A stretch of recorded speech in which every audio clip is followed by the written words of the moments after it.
నా కాలుకి నూనె రాయలేదు అంటారేంటి? ఇశ్రాయేల్ని పోల్చి మాట్లాడుతున్నారు యేసుప్రభు గారు ఇక్కడ.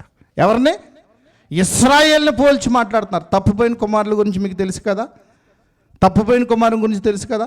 పెద్ద కుమారుని గురించి చెప్తే ఏమంటాడు? నీవు ఒకసారి దీన్ని లోకసువార్త 15వ అధ్యాయము, ఒకసారి పెద్ద కుమారుని గురించి కూడా ఎలా ఉన్నది చూద్దాం.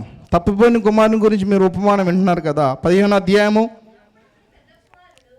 29వ వచనం. అందుకు అతడు తన తండ్రితో, ఇదిగో ఇన్నేళ్ళ ఉండి నిన్ను సేవించుచున్నానే, నీ ఆజ్ఞలను ఎన్నడూ మీరలేదే, అయినను నా స్నేహితులతో సంతోషపడినట్లు నీవు నాకెన్నడైనా ఒక మేకపిల్లైనను ఇయలేదే. అయితే నీ ఆస్తిని వేసలతో తినివేసిన ఈ నీ కుమారుడు రాగానే వీని కొరకు క్రొవ్వున దూడను వధించువని చెప్పును. అందుకు అతడు